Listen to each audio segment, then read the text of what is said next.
Hello, and welcome to If Grapes Could Talk, your one and only source into the corrupt lives of wine country's elite. And who am I? My name is Rye Alexander. I was born and raised in Northern California's beautiful wine country region, a world-renowned destination for the rich and powerful to live, work, and play. I started If Grapes Could Talk after a number of high-profile news stories hit very close to home. And as I quickly review a few of those news stories, please heed the content warning that is showing on your screen. The former mayor of Windsor, my hometown, Dominic Fipoli, was accused in the San Francisco Chronicle of serial sexual assault, leading to 0 criminal charges and now 3 civil lawsuits. Thanks to the failure of California's justice system to apprehend him, he is now off gallivanting in Italy and is even celebrating an engagement. That same year, 2021, I saw headlines about 2 other former Sonoma County mayors accused of sex crimes, but this time involving minors. And finally, my high school alma mater, Sonoma Academy, was accused of abuse of students, primarily by founding humanities instructor Marco Moroni, and the school is now facing a lawsuit led by legendary civil rights attorney Gloria Allred. After those and many other stories came to light, I have embarked on this journey to figure out how sexual violence, not to mention other crimes, not to mention the housing crisis, not to mention the fentanyl crisis, you get the picture. I'm trying to figure out how in this bastion of liberal paradise, things have gotten so out of hand.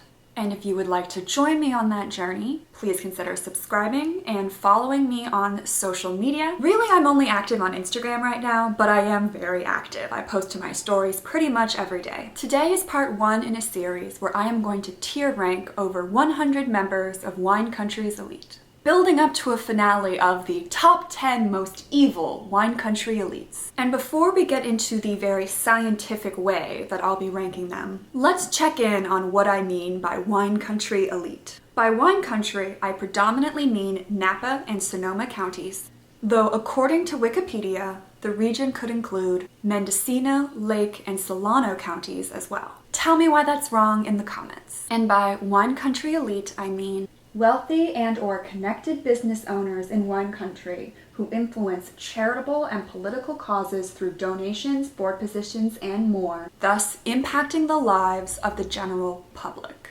And as you'll see, I'm not just talking about the general public of wine country. These are people that have championed overturning Roe v. Wade and restricting abortion access. Please note that I did not say winery owner. Nobody on this list makes their money exclusively from one winery. To most of them, it's a status symbol, like driving a Bugatti or dating a runway model. And please note that I have not referenced a secret society, a cabal, or any kind of clandestine meeting. Like, wouldn't that actually be kind of nice? If all the evil people were in one giant cabal that we could just take out like they do in the movies? I understand why so many people fall for conspiracy theories, but I'm not here to sell you one of those. And believe me, anyone who is peddling in conspiracy theories is trying to sell you something. I'm here to tell you the truth as best I can. My dislike of elites and elitism, remember, is in large part because of my personal experience with them. And in my experience, elites are disturbingly accurately depicted in shows like Veep and Succession. For example, in one episode of Veep, the main character, Selena Meyer, had this to say about Secret Service agents protecting her while she was an elected official. It's the Secret Service, for Christ's sake. Secret as in shut the fuck up, and service as in you work for me, okay? So why don't you shut the fuck up? In public, they'll act shocked if you accuse them of this, but behind closed doors, this is not far off from how elites talk about poor people. And then for Succession's example, they had one of the best summaries of what elitism looks like and why it's not Democrats or Republicans. Elites. They're not all crypto-fascists and right-wing nut jobs. We also have venture capital Dems and centrist ghouls, okay?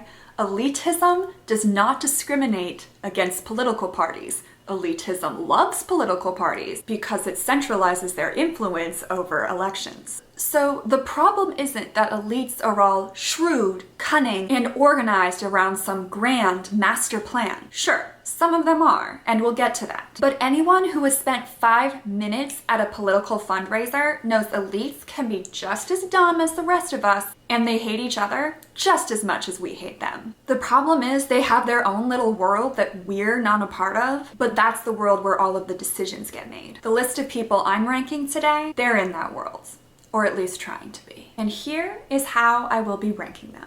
My tiers will be quotes from the hit reality television series Vanderpump Rules, which I'll call VPR for short. You do not need to watch VPR to understand this ranking. I just genuinely think this is the most efficient way for me to convey how these wine country elites make me feel as I learn more about how much influence they have over all of our daily lives. So, going from least evil to most evil, we're gonna start with, you're not important enough to hate. Roll clip. You hate it? Well, you're not important enough to hate. Sit down. This category is exactly what it sounds like. People that are aspiring to be elites, perhaps minions for elites, but that when I really look at how much influence they have over wine country, they're just not quite there yet, if they ever will be. Then we'll have, this is why I date poor people. Roll clip. This is why I date poor people. Rich people annoy me. These are sort of keep your nose clean rich people. They're not on here because of anything they've done wrong, but they're involved enough in the community that I think they're worth keeping an eye on. The next category we'll have is suck a dick. Roll clip. Suck a dick.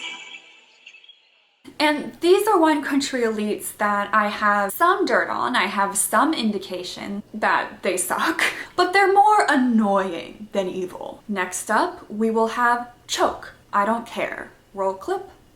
Okay. I don't know. Choke. I don't care. This category is for people that are solidly bad news, but don't just quite take me to that really truly angry place. Whereas the next category, rotten hell. Roll clip. Rotten hell. Rotten hell is for people that just really piss me off. And then finally, we have everyone needs to be warned about this person. Like, this is a dangerous human being. Roll clip. Everyone needs to be warned about this person. Like, this is a dangerous human being. This is for people that are dangerous. People that are violent, people whose very presence in a room can mean that you are not safe. I'm actually gonna put 3 people up there now. Dominic Fapoli, the alleged rapist, former mayor of Windsor, as well as David Cook and Robert Jacob, who are the 2 former mayors who have been charged with sex crimes involving minors. I've covered 2 other known criminals. Founding Sonoma Academy humanities instructor Marco Maroney, who has allegedly groomed female students and physically assaulted male students. The other is Anderson Canones Cabeza, who is currently awaiting trial because he stabbed his beloved social worker to death. Of course, I'm referring to Sylvia Bracamonte. Those 2 men are clearly dangerous, but they are not wine country elites, and that is the only reason they are spared from this ranking. So without further ado, I am pleased to show you the tier ranking I recorded a few days ago. I'm doing this list in alphabetical order, and I did elites whose last names start with A and B. However, I will be popping up throughout to offer clarifications and corrections. So, see you soon. And I'm gonna turn it over to Past Rye. Why am I so nervous? Maybe because I am about to talk mad shit about rich and powerful people. Well, let's do this. First up, we have Vince and Dana Albano. He is the heir, I guess you could say, to the family business Mary's Pizza Shack. Well, to me, it used to be beloved, not so much for reasons I'm about to get into, but it is a local pizza chain and the kind of place that when you were a kid, you would go with your friends after a basketball game or something. Believe me, it brings me no joy to start with them. And I included them because a manager at the Napa location operation where Vince is a co-owner, was accused of sexually assaulting 2 teenage employees. So very serious allegations. It looks like the manager's name was Angel Isaiah Lopez, and he is obviously also a defendant in the lawsuit. I believe Vince is included because the lawsuit alleges sexual harassment, sexual battery, failure to prevent harassment. So this is where management would be coming in. Intentional and negligent infliction of emotional distress and negligent hiring, training, and supervision. Vince and Dana are also part of a Christian nationalist church. This is a picture of what looks like Vince and the church's Father's Day post. The church is the Sonoma Collective. And if you haven't heard the term Christian nationalist before, the nationalist part essentially means that they're trying to force their Christianity onto everyone. So yeah, allegedly, Sonoma Collective believes in the Seven Mountain Mandate, which is theology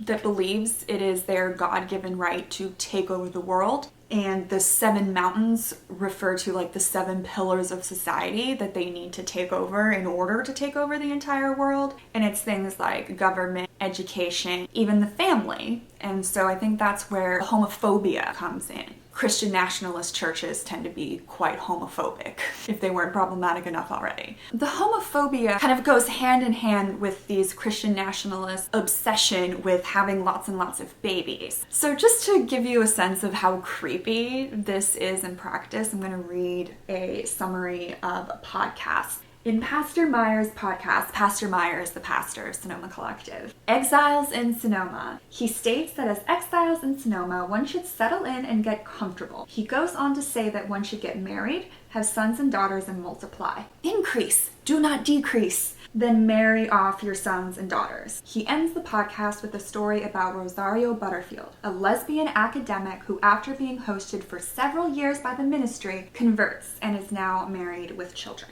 So you can see how, as the child of 2 lesbians, that's very off-putting to me. Even without that context, the whole increase, marry off your sons and daughters, it's very gross and almost medieval European.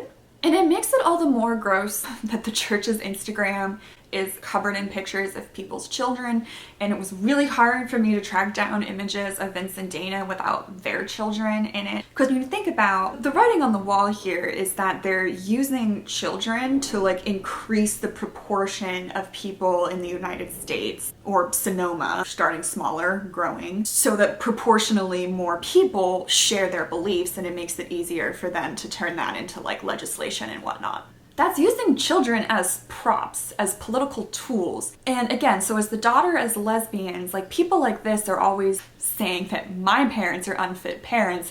Okay, so turnaround is fair play here. That is unfit parenting. I'm sorry. And I think it's worth pointing out here that the bigotry alone makes this bad, but as far as trying to impart their theology on the rest of us, I think it's worth noting the vast majority of Americans support same-sex marriage. Trying to force this agenda that the vast majority of Americans don't agree with, that part is undemocratic. That part is objectively, I guess in my opinion, and therefore not objectively, bad for democracy. It shows that they're gonna undermine democracy, whether they're too narrow-minded to see it or not. So yeah, the thing though is, in terms of tier ranking Vince and Dana, it's not like they're the pastors. So it isn't an automatic shooting up to the top tier, even though they are associated with something you can see how, from my perspective, I'm gonna really not like. Kind of same thing with the sexual harassment lawsuit. While I wholeheartedly agree there's something to be said about management and ownership responsibility when an employee engages in serial sexual violence, but again, it doesn't shoot them straight to the top because they're not the ones who allegedly actually did the sexual harassment. So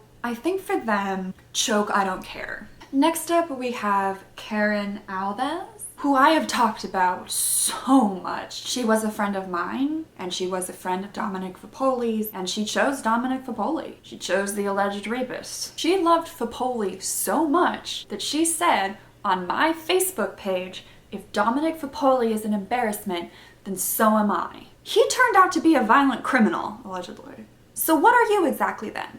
She is still, or at least she was at the time of this recording, right there on the Town of Windsor website, listed as a Windsor Wonder Woman, the cream of the crop resident.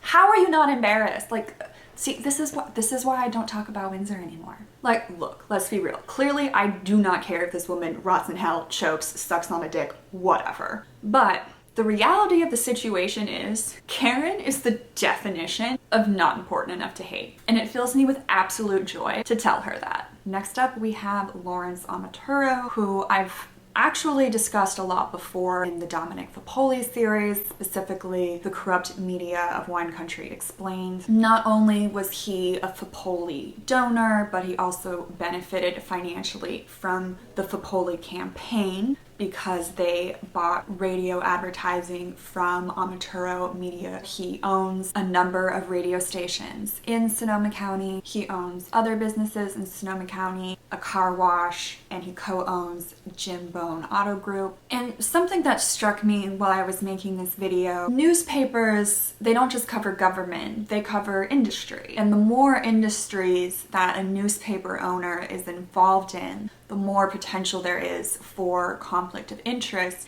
if there is a scandal relevant to an industry that that owner is also involved in. So I don't know, I would be curious what other people think about that. I also talked about how he is involved in his family's foundation. So one thing to keep in mind as I go through these donations is theoretically, these could not be his pet causes. They could be other family members' pet causes. But, you know, it's the Amaturo Family Foundation. He is a member of the Amaturo family. I'm going to assume he supports it until he says otherwise. And this foundation primarily donates to Catholic charities, and there is an emphasis on services for the homeless and children, which in isolation, sure, is lovely. But let's consider their other donations. We have the Heritage Foundation and Heartbeat International. Now, the Heritage Foundation's advocacy arm has been accused of racism, particularly pushing legislation that led to the suppression of Black voters. And at the end of the article, this Guardian article, it is suggested that this is baked into the soul of the Heritage Foundation. So in 1980, the founder infamously articulated his thinking by saying, "I don't want everybody to vote. Our leverage in the elections quite candidly goes up as the voting populace goes down." So once again, we're seeing affiliations with things that are just anti-democratic on the face. Not anti the Democratic Party,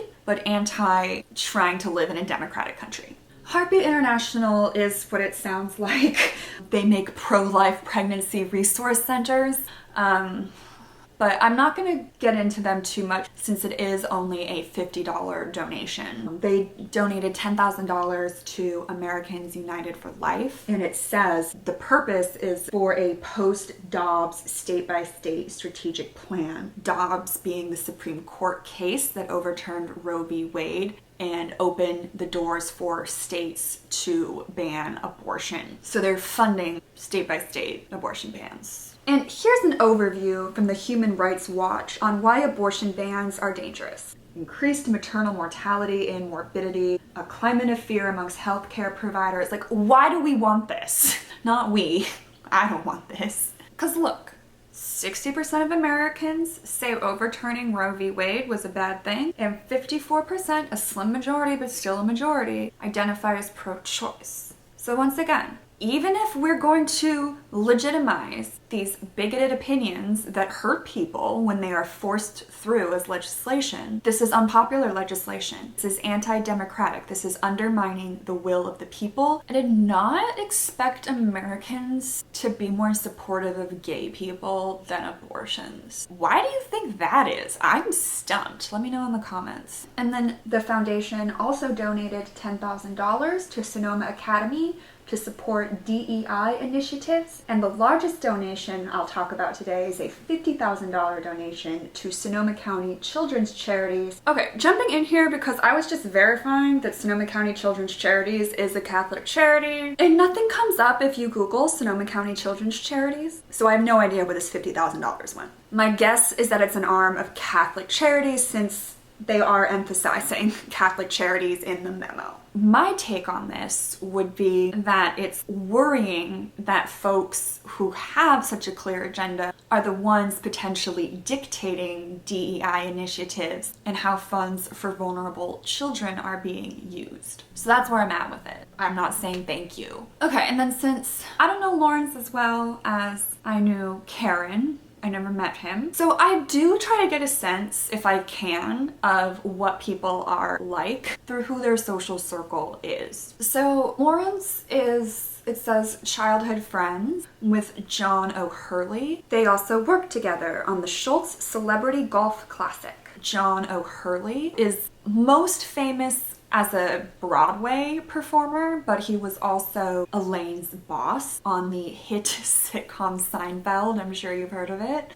Both John O'Hurley and Seinfeld have gone down this weird rabbit hole that some comedians have gone down. They're like, "Wah, people don't think I'm funny because they're so sensitive." And they don't see the irony.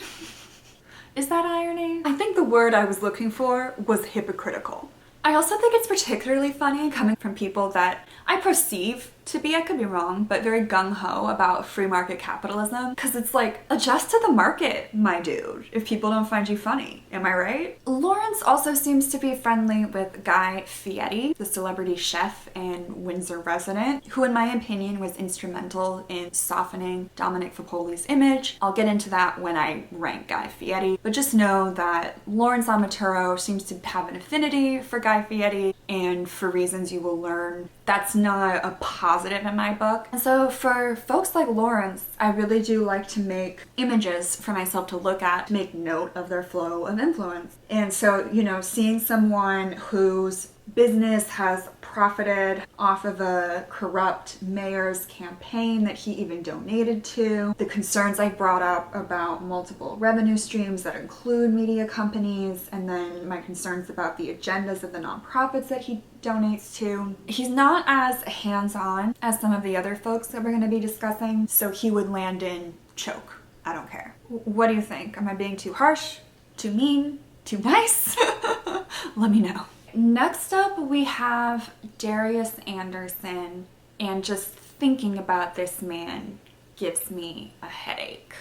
But let's do this. Darius came up in the corrupt media of Wine Country Explained. He is the managing partner of Sonoma Media Investments, which owns the Press Democrat, as well as the majority of newspapers in Sonoma County. As I discussed in that video, initially people were pretty glad, like even journalists, that he took over the Press Democrat, or he orchestrated the deal that had Sonoma Media Investments take over the Press Democrat, because the previous owner had been even worse. From what I can tell, that is true. But there were red flags from the get-go, and to me, they were the inclusion of men like Bill Jasper, who's involved with the Bohemian Grove, and Sandy Weil, who I don't think it's an exaggeration to say was Enron's accountant when they were doing the illegal stuff with PG&E. Raise your hand, join me in the comments if you were alive in California for the Enron crisis, and if it was a formative experience that made you not trust corporations. And don't worry, we will get into Sandy. He will be ranked. But just know that from what I can tell, he's apologized for pain that has been caused due to the Enron scandal, but has never acknowledged wrongdoing. And at least on this random Google result that I found, part of his regret was the decline in share price for his accounting firm. So that's who Darius Anderson thought he should bring in to run our local media. Bill Jasper and the Bohemian Grove. If you don't know, the Bohemian Grove is a private all-men's club where like super rich and powerful people go, well, men go hang out. We're not getting into whether the Bohemian Grove is problematic or not right now. The point is, it has been a point of discussion in newspapers before. So again, we're just baking in a conflict of interest. Darius Anderson is problematic as a wine country media owner because he's trying to get in on that wine country tourism money. He has a hotel project in Sonoma, as well as a luxury sporting club that I'm not gonna lie, reminds me of Westworld because of the whole drunk rich people shooting things angle. Did I say what it's called? This luxury sporting club is called Wing and Barrel Ranch. So Darius Anderson is a Democrat. He has been a fundraiser. He's been a lobbyist through his firm Platinum Advisors, which, given how prominent Democrat politicians are in the area, is again concern for conflict of interest, and should be a concern regardless of whether you're a Republican or a Democrat, in my opinion. In fact, it should be of the utmost concern if you're a Democrat, because it is your party that you should be holding to the higher standard. And before we move on to the more serious allegations, I just want to acknowledge that Darius Anderson is a whiny little bitch. So in 2005, a neighbor of Darius Anderson's had called in a noise complaint because of his loud, extravagant parties, I think. Darius ended up suing this neighbor over emotional distress and loss of social reputation. We need a lot more problems solved in this country before we need to be worried about the legal definition of loss of social reputation. The lawsuit went on to say that the noise complaint was extreme, outrageous, and beyond all bounds of acceptable conduct in a civilized society. And let's keep that in mind. What should be within the bounds of conduct of a civilized society as we go into Darius Anderson's fraud allegations? In an article that came out in 2018, we learned that in 2002 through 2003, Darius Anderson and Doug Boxer, yeah, that's the son of former Senator Barbara Boxer, who in 2000 wrote federal legislation that restored the national sovereignty of the federal Indians of Grayton Rancheria and authorized the tribe to establish a casino business. So they used the Boxer name to gain trust. And then it sounds like they talked the tribe into a kind of non-compete agreement where Boxer and Darius's firm was going to provide services to help the tribe get what is now the Grayton Casino up and running. But then, and this is where the fraud comes in, their help was so bad it came across as undermining to the judges. And so Grayton Casino ended up happening without this firm, but they still were like, no, you owe us money because of the non-compete, which is gross. I know there must be a better word, but I am at a loss. I am gobsmacked. There was also an article in 2019 about how he was involved in the founding of a nonprofit called Rebuild North Bay that claimed it was going to provide immediate relief to fire victims, but then functioned more as a lobbying firm. Darius Anderson was not the only prominent local person involved. In this article cover photo, you can see that Michael Mondavi is present representing the organization. And if you know wine, you know the Mondavi name. Don't worry, we will rank them. I'm really looking forward to that because the Mondavi family is fascinating. And again, just trying to get a sense of Darius's social circle, though he strikes me as one of those people that doesn't have a social circle because everything is business and connections and networking to him, so he can't be a true friend. He has publicly referred to Ron Burkle as a friend of his. Burkle allegedly knew all about Epstein's human trafficking. If you don't know Epstein, he's just one of the most famous human traffickers of underage girls ever, so not a great person to be associated with. I did a corruption cycle for him. Of note, the Dominic Fapoli campaign also advertised through Sonoma Media Investments. I think most serious people agree that the rising amounts of money involved in political advertising and influence has been bad for democracy. But here's the thing, right? Sonoma Media Investments is trying to make this newspaper make money in what is a dying industry. Let's be real, print journalism. So what's one way you can generate more money? Driving up political advertising. Not to be cynical, but yeah, Darius Anderson is an easy rotten hell for me, because even without the fraud it would be an easy rotten hell because of what he has done to Sonoma County print journalism. Because remember, the driving force of this channel right now is how did things get so bad? Well, people didn't know because it wasn't being reported on properly. That's a huge part of how, and Darius Anderson is personally responsible for that in my opinion. So easy rotten hell. Next we have Michelle and Robin Baggett. Baggett. You primarily know them as the owners of Alpha Omega Winery in Napa, but like I said in the intro, these folks all have other revenue streams. Most famously, Robin had a 40-year career as an attorney and spent 8 years as general counsel for the Golden State Warriors. And Michelle has a background in hospitality and worked on Hawaiian Airlines marketing team. This is on the Alpha Omega website. Alpha Omega Winery is on my radar because, and I quote, in 2018, the Fresno Bee reported that an Alpha Omega Winery employee alleged witnessing 25 wine industry investors, all of them men, openly taking what appeared to be cocaine and paying for sexual services from prostitutes aboard the company yacht during a 2015 charity fundraiser. The employee sued the winery for sexual harassment and emotional distress, among other things. The winery eventually settled with her for an undisclosed sum, and despite all of that, the headline for this story is actually that Robin and Devin Nunes are still good friends. I bet Robin wished he had not said that, because Nunes, the former member of the US House of Representatives, is now CEO of Trump Media and Technology Group. Alpha Omega was also involved in the recent FBI raid.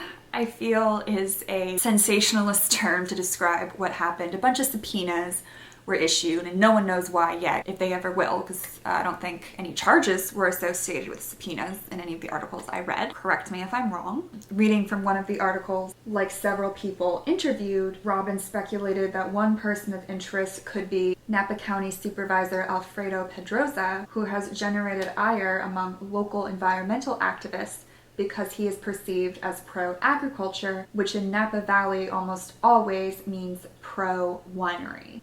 And fingers being pointed at Pedroza aren't just because of these alleged perceptions. He did end up having to recuse himself from votes on a Walt Ranch project. He hadn't disclosed a financial relationship to that property, and there was a conflict of interest. So people don't like Pedroza not just because of just being anti-winery. There is actual ammo behind it. What I actually find most damning about things that I read about the FBI raid or whatever, he said, "Oh, I hope it's not a political witch hunt," which, given ties to the CEO of Trump Media Group and Trump language, like, that's something they've been known to say when they're deflecting from investigations into things that turned out to be problems. On a more positive note, Michelle and Robin are also known as philanthropists and have donated to causes like the fire department, which is always a crowd pleaser. Credit where credit is due.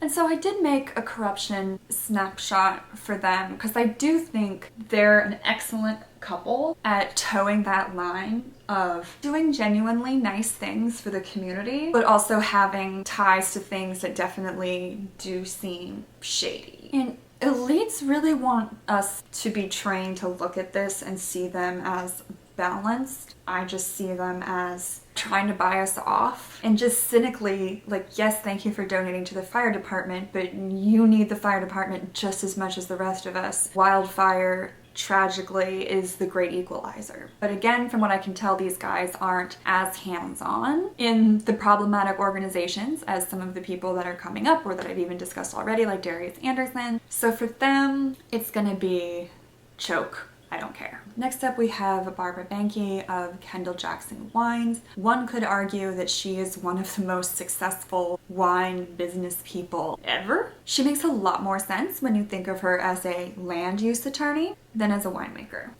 And she's one of those people who's just involved in everything. And even the things she's not personally involved in, she has minions involved in because she is the kind of person who has minions.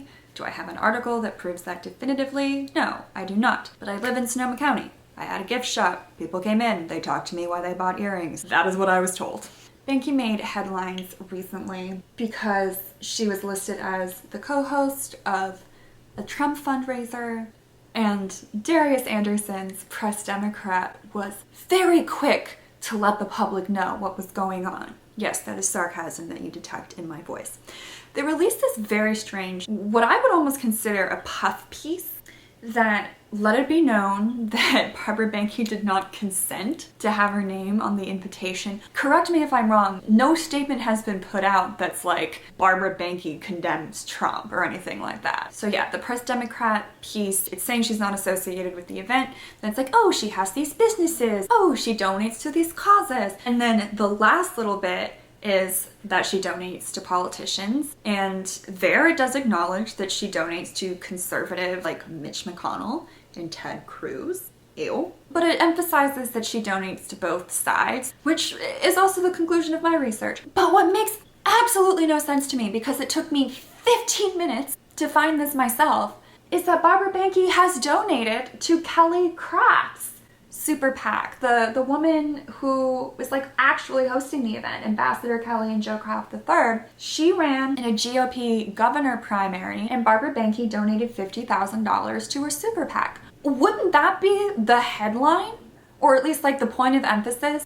Barbara Banke definitely has financial ties to this woman, so this co-hosting isn't coming out of nowhere. The Press Democrat just breaks me sometimes. And then I sit here like gaslighting myself, like, well, there could be multiple Kelly Crafts, maybe that's what. And while we're on the subject of donations, she had been a Fapoli donor, and to my knowledge, she's been the primary financial force behind the creation of Sonoma Academy. And this really weird letter that I'm about to read basically shows me that I'm right when I thought that her main concern when the allegations against Marco Moroni came out was her legacy and not the victims. Even though they always like, oh, I stand with the victims, and then everything they say except for that goes against it. But then they're like, well, no, I said I stand with the victims, so you have to say I stand with the victims. Hi.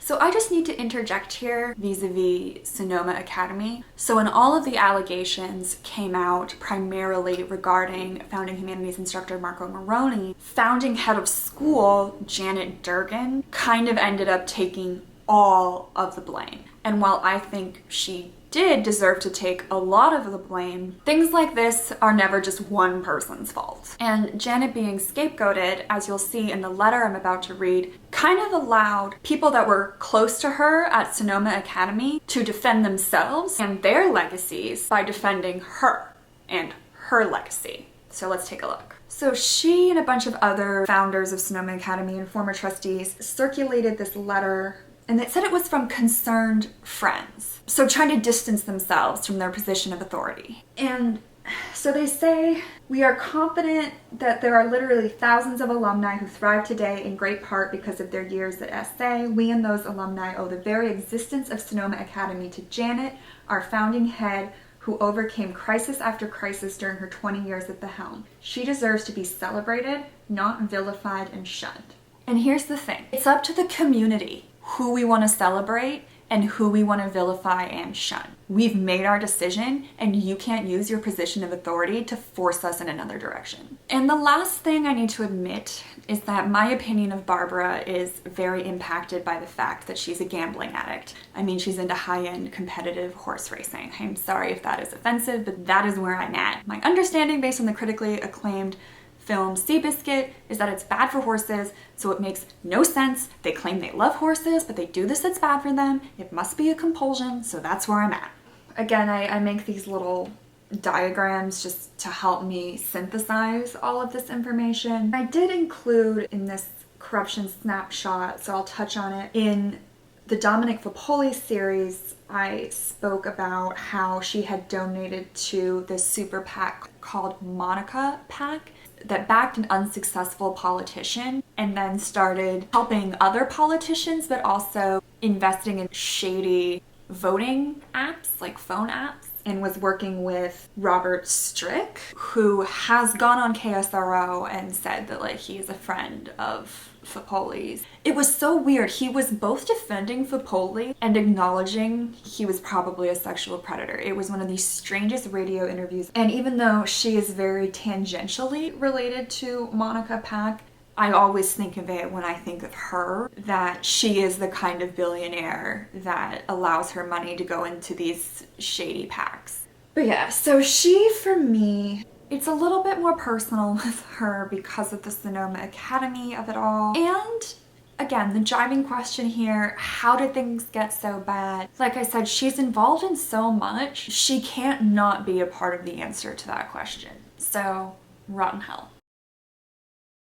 Next up, we have Andy and Rachel Berliner. They are most known for being the founders of Amy's Organic Kitchen. Started out as frozen food, but now has drive-thrus. They're an organic food brand, and so definitely have that warm and fuzzy, made with love vibe. But then they were credibly accused of creating an unforgiving workplace that pushes employees past the point of injury.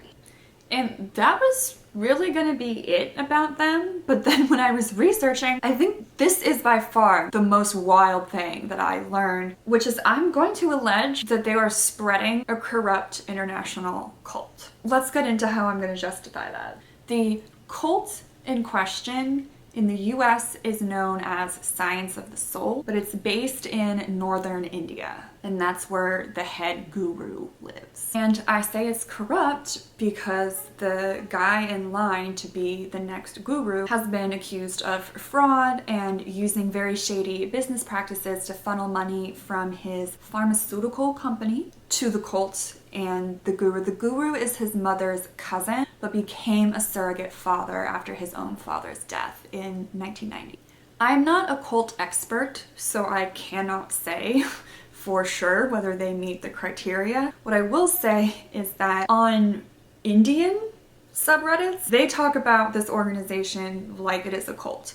So that was kind of where I felt like, well, where it's from, it's talked about like it's a cult, so I'm gonna go with it. But yes, please know that I am making no legal assertion that they are actually a cult. We are using cult colloquially here, not legally. And then I say that they are spreading the cult because even on the Science of the Soul website, it talks about how the Berliners built a giant complex in Petaluma for Science of the Soul, and now they're building a factory in Goshen, New York for Amy's Kitchen, but it's been attached to Science of the Soul. So they're trying to also get a conference center or whatever for Science of the Soul, therefore using the financial power and influence that they built through Amy's to help spread this cult, which what to me is a cult, looks like a cult. And here's the thing, no, this cult has not had some like big expose on sex crimes, but the bar does not need to be on the floor. If we're talking about preventing sexual violence, it means being realistic when there are large power imbalances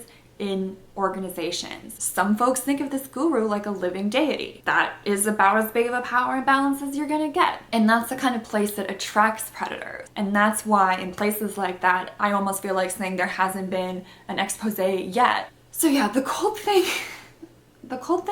complicates matters.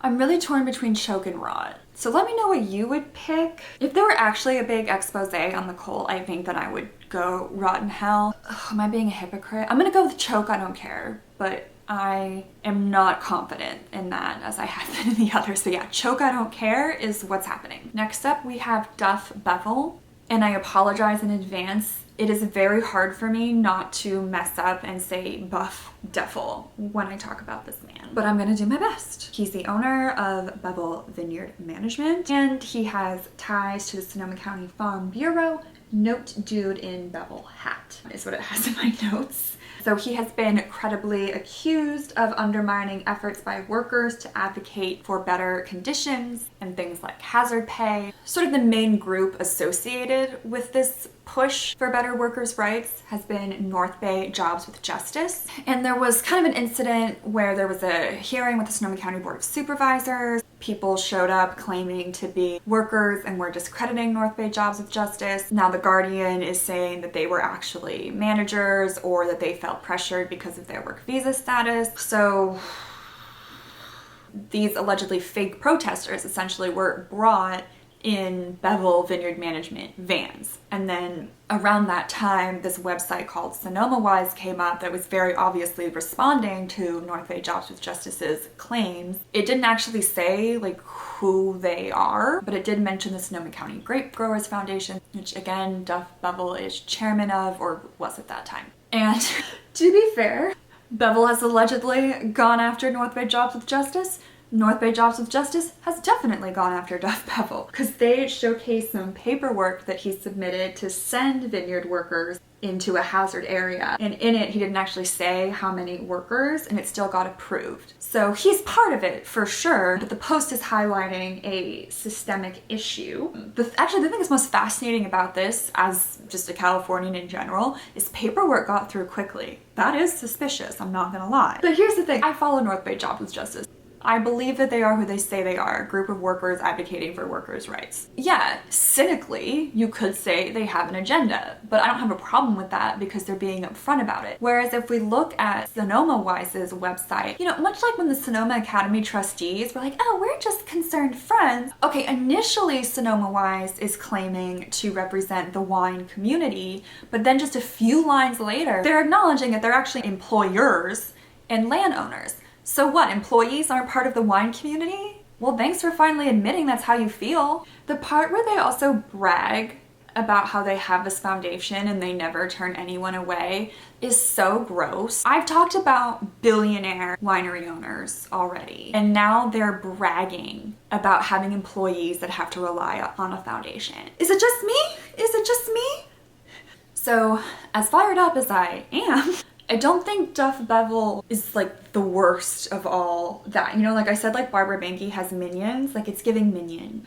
So I'm gonna put him in not important enough to hate. But if you think he's important enough to hate, tell me why in the comments. Next up, we have Ajaib Bhadare, who I have not mentioned before, but he is very proud to have been involved with Sorrent, which sold for $7.3 billion. This was in 1999 though, so that's a lot of fucking money. I believe that is what they call fuck you money, actually. And you know, I take what wholesome moments I can get on this channel. I thought this was cute. He sketched the first blueprint for Sorrent's technology on a cocktail napkin over lunch at Applebee's Neighborhood Grill and Bar in Petaluma. It's a cute little piece of local history. Made me smile. But here's the thing. When you have fuck you money, it's called fuck you money because it means you can do business with whoever you want. Someone wants to do business and you don't want to? Fuck you, I got fuck you money. It's very telling to me that he was chosen to open a bank with Bill Gallagher and Larry Wassam, who I've spoken about before and I will get into when I tier rank them. But Bill Gallagher in particular, he was one of Fopoli's biggest backers. And then Larry Wassam had done some fraud in the 90s, was the main thing that we dug up about him. So he's doing business with questionable people. He's not as philanthropic as some of the other folks I've talked about, or if he is, it's not as all over the internet, which I would take as more genuine if it is out there, and please let me know if it is and I missed it. I do know that he was one of many tech, not bros, or I don't know, this picture kind of makes him look like a tech bro, but tech dude I'll say for now, who pledged $4 million to help create the engineering program at Sonoma State University. He said that it was difficult to recruit talent locally in the early days, and that was part of his motivation. I was gonna just have that be a point in his favor, but then he had this to say: I don't understand why Sonoma State University never had a science and engineering program. It's known as a liberal arts school, but I've never seen a huge company being started by the liberal arts industry. He says it's hard to find talent, but then he says stuff like that. That means people that went to liberal arts colleges aren't going to want to work with you. And liberal arts colleges aren't called the little Ivies for nothing. A lot of smart, motivated students go there. Okay, not the point. Ending that tangent. Let's take a quick look at the corruption snapshot I made for him. The only thing that I haven't really mentioned yet that you're gonna get from this, so his business partner Bill Gallagher and him, right, they both weren't just Fopoli donors, but they made it a family affair. And then I'm noting that he owns Billa Management, and through Billa Management he owns businesses that would benefit from the pro-tourism agenda that Fopoli ran for mayor on. What I oddly appreciate about this, Ajaib and I are on the same page that he's just trying to make money. I don't think he would deny that in the way that some of the other people are, no, I'm investing in the future of my community. He would be okay with me saying like, yeah, he donated to Fopoli because it was a smart move for his businesses. And so despite how bad in a way this looks, For whatever reason, I'm at suck-a-dick with him. Yeah, suck-a-dick. All right, next up we have Tom Bieri, or I'm almost wanting to say Bieri, because I'm trying to train myself to say Guy Fieri instead of Guy Fieri. And then this is spelled the same way except with a B. I don't know, let me know. Tom is the executive director of Community Support Network, so he came up in the Sylvia Bracamonte video. But Tom is on this list for ranking today, not just because he was the executive director at the time, but because he took it upon himself to tell Sylvia's family that she was dead, which made a horrifying situation all the more traumatizing for them. He also, the way that he handled the situation with Sylvia's clients, who'd been traumatized by witnessing her death or the aftermath, you know, the crime scene. When I spoke to them, they talked about not feeling supported in the aftermath, even though they were there for mental health care. Well, I mean, that's a whole thing that, again, watch the video, because it's a mental health facility that didn't provide mental health services. Like, that is actually what they claim. But yeah, so I don't like Tom because I've spoken to people that have been harmed by him, but I am a little thankful, you know, in asking the question, how have things got so bad in wine country, specifically with homelessness and our less than stellar services for the homeless. Well, he says that Sonoma County is making service providers take clients they're not actually set up to properly handle, which is a violation of federal guidelines. Hi, so to be very clear, I appreciate Tom for snitching on the county, do not get me wrong, but it's clearly not enough to redeem him. Also, this is around the point in the recording that I got really tired, so you're gonna start seeing a lot more of this version of me jumping in to help clarify. Also, does anyone know why he doesn't work for Social Advocates for Youth anymore? A lot of people have indicated that it's bad. I've either never gotten the specifics or I forgot the specifics, so please fill me in if you know. The implication that there's something bad there that I've been getting definitely impacts my perception of him, I'm not gonna lie. But for the purposes of this very scientific experiment, he's not important enough to hate. But just know, in my personal life, he is important enough to hate, and I do. So next up we have Tom and Rebecca Birdsall, and poor things. They're not really here because of anything they've done. They're here because of Rebecca's mommy and daddy, John and Maureen Green. He's considered the father of the telecommunications boom here in Sonoma County that Sorrent was a huge part of, and in fact Don Green, through his company, was one of the people who got a payout when Sorrent was sold. And yeah, so I wanted to include the Birdsalls kind of as representatives for Don and Maureen Green, who are most famous philanthropically for being the driving force behind the Green Music Center at Sonoma State University. The Green Music Center is what it sounds like. It's a music center, a concert hall, a music venue, except it's one of the nicest in the world. Totally state-of-the-art, and just noticeably nicer than most other buildings, if not all other buildings on Sonoma State University campus. And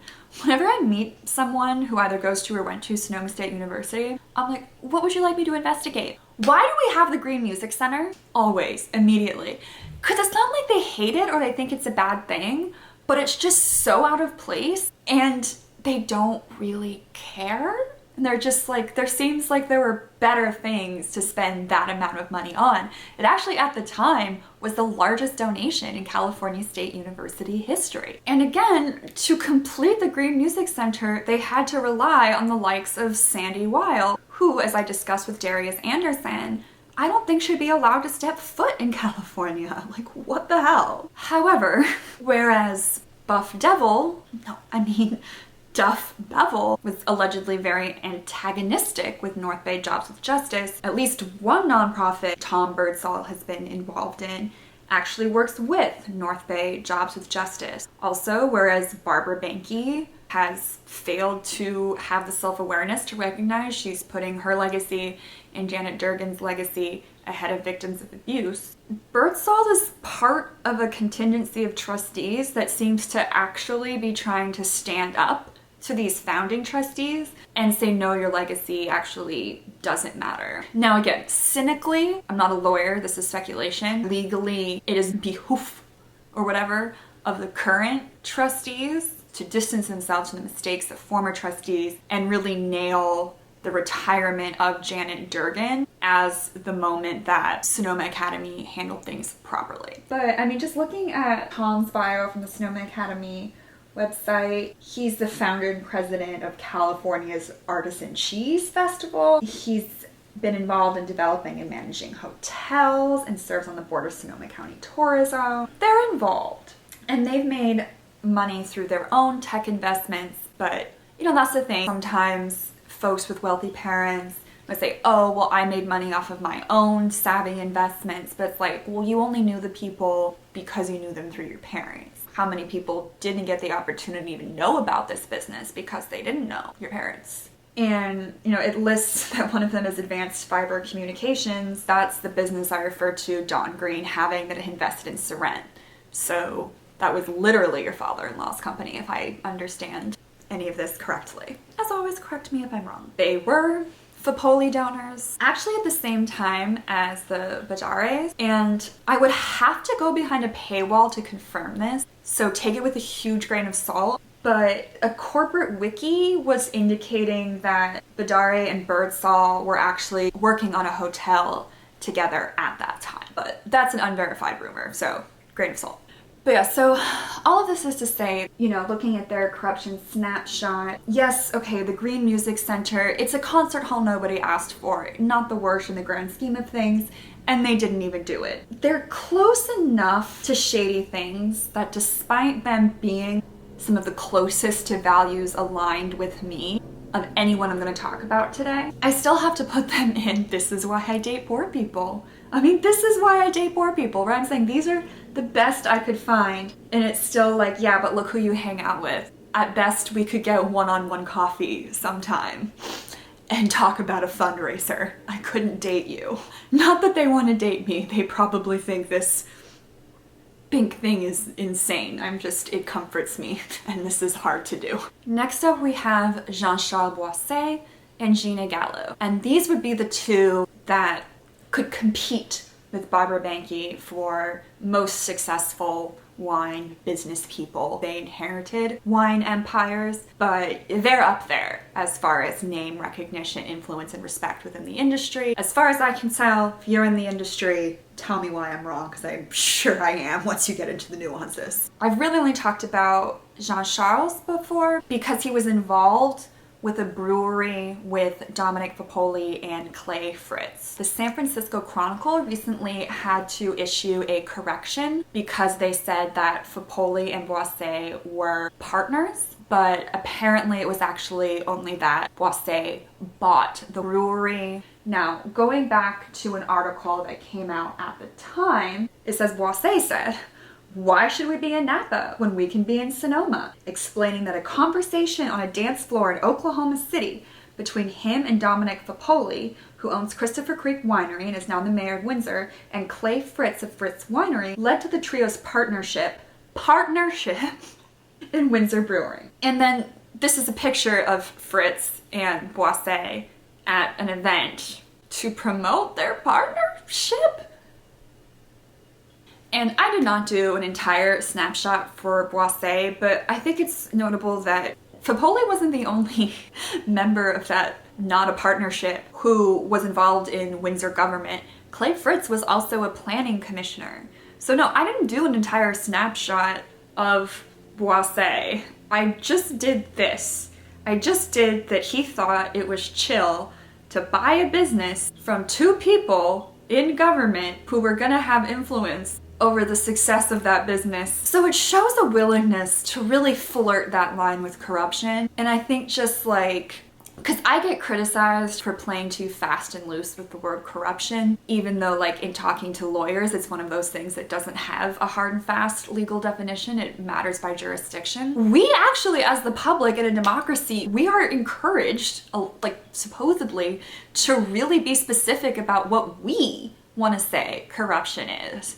I think this is corruption. I think corruption policy should really limit how much business development politicians can be involved in. This is more generally about them as a couple. He's known for being eccentric and French, whereas she is more of the American every woman. I actually found this quote hilarious. In an article on why Gina Gallo would be a good face of the family wine business, they thought that she would be good because marketing studies showed the typical wine drinker is a white woman in her 40s with a college degree and a household income higher than the national average.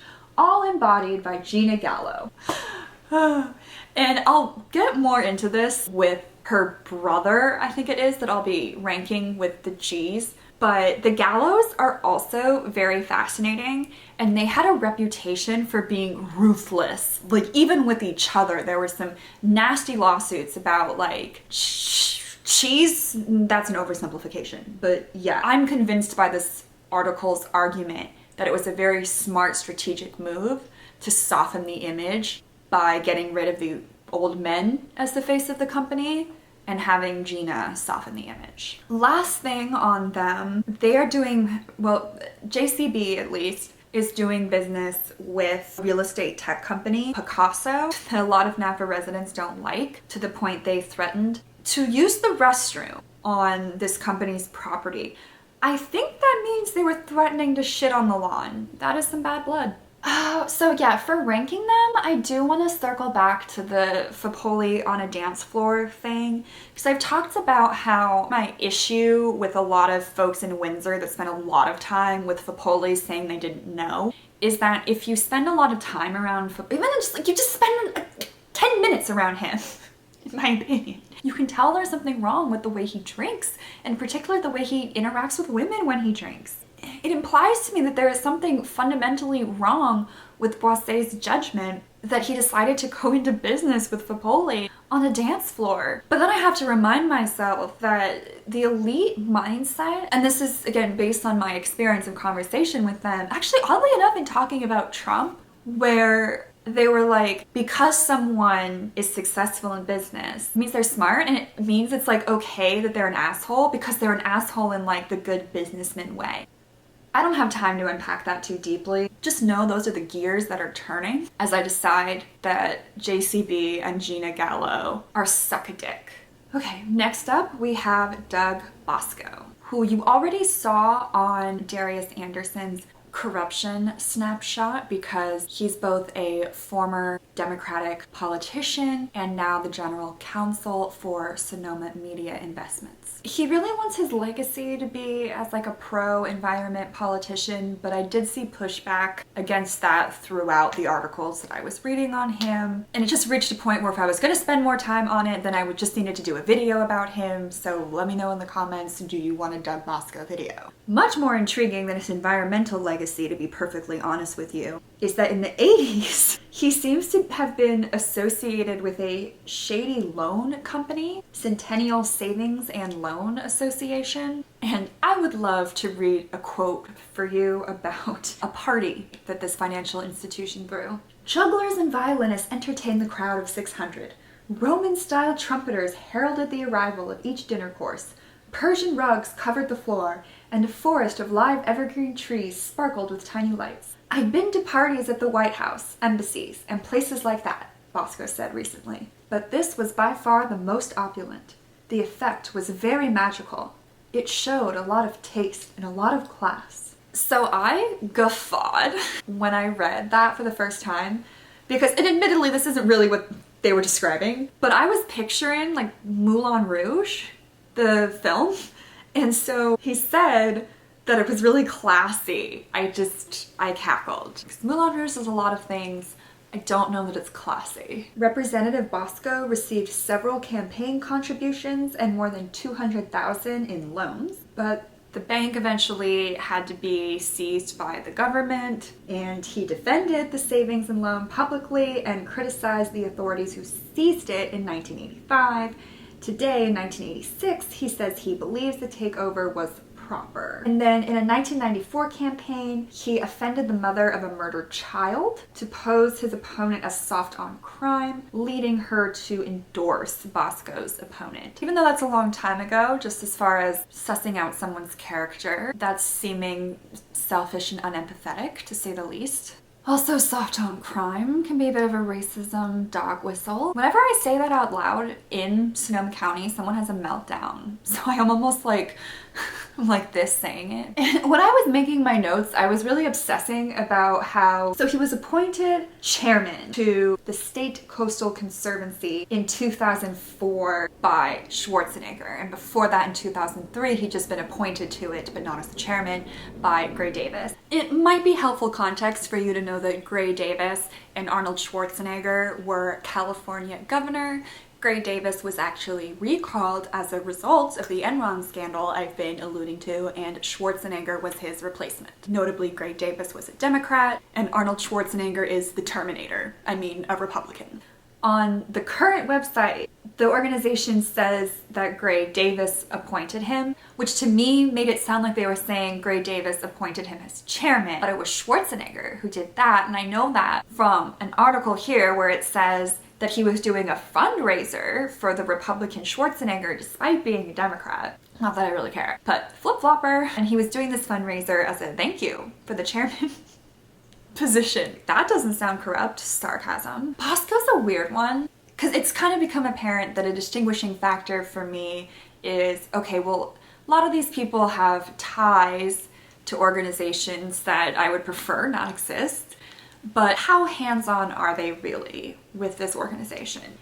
And on the one hand, with Sonoma Media Investments, I want to say, well, Darius Anderson gets a lot of my frustration for the state of newspapers in Sonoma County. But I think a lawyer would have to be fairly instrumental, and he is the general counsel. So even though this is more of a gut feeling, I do think of him as more hands-on than I necessarily have evidence of as far as like donations, board membership, and so forth. For him though, at the end of the day, just because he's so close to the Darius Anderson of it all, it really is suck a dick for me, even though I question whether he should be bumped up. I really do. Let me know what you think. We're gonna go with suck a dick. Rounding out our main group today is Tim Busch. I have him on here even though he's not a Napa resident because he is the founder of the Napa Institute, which is a extremist Catholic organization, though I'm sure they would deny that they're extremist. And honestly, perhaps my greatest evidence, the Napa Institute being extremist, is that he, as their founder, is extremist. Here is a quote from an article he wrote about how Republicans should achieve their dream of a national abortion ban. What liberal priority should the right offer in exchange for, say, a 12-week abortion ban? Since Democrats frequently accuse Republicans of ignoring life after birth, the GOP should start with a liberal humanitarian priority. Perhaps that means more funding for mental health, homelessness, or general anti-poverty work. More likely, Democrats would consider something much more substantial, say amnesty for the 2.3 million Dreamers, or even the 10+ million illegal immigrants living in America. A lot of things disturb me about this, but we do not have all day. What disturbs me the most, taking him at face value, that he sees people that don't exist and then are aborted and therefore never exist as people, and being transactional about the lives of other people, and just being so like la la la la la la about it, that's creepy to me. But I want to go in another direction in criticizing Tim Busch. We already know that I disagree with him on pretty much everything, but I think it's worth noting that there's an argument to be made that he's a bad Catholic. Michael Sean Winters for the National Catholic Reporter has criticized Mr. Busch, and also, if you've heard of them, also nationally famous terrible people, the Koch brothers, for the way that they have pushed a pro-capitalism agenda on Catholic universities. Mr. Busch seems not to recognize that the Catholic intellectual tradition is not merely deeply suspicious of capitalism, it is suspicious of all isms. He goes on to say, certainly, a business school at a Catholic university should set out to answer the question posed by theologian David Schindler as to whether or not the creation of material wealth in modern capitalism is coincident with the creation of spiritual poverty. So, to me, these religious fanatics are so determined to force their worldview on other people that they are willing to go against their religion. And I think that means you're gonna rot in hell, buddy. By your definition. So, we're ending on a real easy one. Except we're not ending. So, 2 weeks ago, I thought that was everybody I was going to rank. But since then, I have found 2 more people that I think are worthy of inclusion and whose last names start with B. I'm ranking them separately because I've had much less time to research them. This project is 3 years in the making, but it's also ongoing research, so sometimes I find things at the last minute, like these 2 names. They're both Marcuses, the first being Marcus Benedetti and the second being Marcus James Burton. So let's start with Marcus Benedetti. He's the CEO and president of Clover Sonoma. I want to keep an eye on all of the industries in Sonoma County, and Clover Sonoma is the most famous dairy brand in Sonoma. It's one of the most locally beloved brands in Sonoma, in my experience. So I'm really rooting for Marcus because I do not want to give up Clover Sonoma products. But the good news is, now granted, I haven't looked into him as much as the other people, but it's just that I believe his dad, but maybe it's his uncle, who, rest in peace, Dan Benedetti, had a questionable profile where he said he was reading liberal fascism, which I would kind of actually compare to Seinfeld being a "when nobody thinks I'm funny anymore because I'm offensive" thing. Liberal fascism is just one of those books that, in my mind, to have sought it out and read it, you already have to have a certain flavor of conservative point of view that generally does not align with my survival as a queer person. But it's not Marcus, so I'm not going to read too much into that. Marcus, if you're watching this, please assure me that actually you are committed to LGBTQ rights so that I can go on my merry way continuing to enjoy your products. But I'm not gonna lie, right now I am just a wee bit nervous, but I am rooting for you. And then he writes LinkedIn articles, which is completely fine. I wish more elites just wrote LinkedIn articles and spent less time controlling our lives. But he compared gross domestic product to government budgets, but government spending is part of GDP. And that just kind of stood out to me because, again, just kind of in my experience with elites, they do just think they can talk about anything like they're an expert, just because there usually is an area that they actually do know a lot about because they have access to so many educational resources. Yeah, there usually is something that they know a lot about and could be considered an expert in. But then they think that applies to everything and they'll just be like, la la la la la, my opinion. Elon Musk is kind of the poster child of that. So that's the vibe I'm getting from him, but I have done so little research on him compared to everyone else that this is why I date poor people for now. And then our other late addition Marcus is Marcus James Burton, who I was on the fence about including because he's 18. However, he is the most dangerous person that I'm going to discuss today. He almost killed a 3-year-old with his reckless driving. He's charged with evading police causing injury and child endangerment, but not drunk driving, which, and hear me out here, makes it worse to me.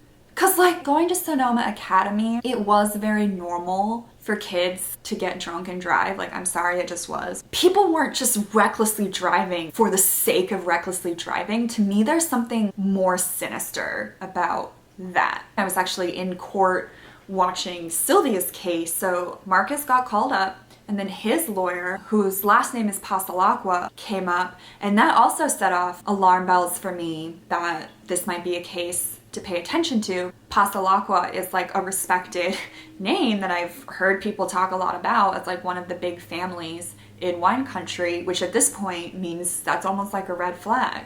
So even before anything was said, I was like, oh, maybe I should be paying attention. And then, so the judge said that they were there to read a victim impact letter, but then it turned out another victim was in court and she asked if she could just address the court. And she spoke about how horrifying the experience had been on her and her family, including her small child. And I was quite impacted by it, in part because I was watching Pasalacqua trying to make us feel bad for him because he was only 18. And you know, I would certainly not want to be judged for who I was when I was 18, but I also didn't get off on like taking police on chases, and apparently he did have a prior history and license plates that said "will run" purchased by his parents. I say purchased by his parents because that's what the judge implied in court. To me, it is just unfathomable to me to buy a teenager will run license plates. It's unfathomable to me to buy a teenager a sports car in the first place, but then to get it will run license plate is unfathomable to me. And so, also just from the body language of the parents in court, I was getting the sense that there was a lot of concern for, I hope this poor little precious baby doesn't end up in prison because he isn't a real criminal like the people that are in prison, and he'll be ruined by prison. But our prison system isn't effective because of its lack of emphasis on rehabilitation. I actually agree that it would be great, especially with younger offenders, to emphasize rehabilitation. The thing is, I don't think they're saying no prison because they're gonna rehabilitate this kid. I think they think he's their precious little baby who's just fine. I don't trust them. And so, I'm not calling for a boycott, I'm just expressing my opinions right now. The business that the Burtons own, which is Burton's New Zealand style bakery in Windsor, it's like I just can't do it anymore. I would just think about this case. I would think about seeing them in court, because honestly it makes me think about Fapoli and the way that I saw his parents enabled him. It's scary, it's sad, it's depressing. Like, don't think I'm trying to downplay what he did. This whole family is a dangerous person. I'm gonna have to put the parents, because there's no picture of Marcus James Burton. But yeah, I will now be covering this case, and we'll have time to have learned more about it by the time I rank the Pasalacqua family. Okay. That is actually everybody. I'm done. Bye. I am turning it over to Outro Rai. Thank you so much for watching. If you made it all the way through, please leave a comment telling me what the most shocking thing you learned today is. And before you go, subscribe if you haven't so that you'll get notified when I upload part 2 of the series. Like I said, follow me on social media. Instagram is your best bet. And until next time, you know you love me. XO, XO.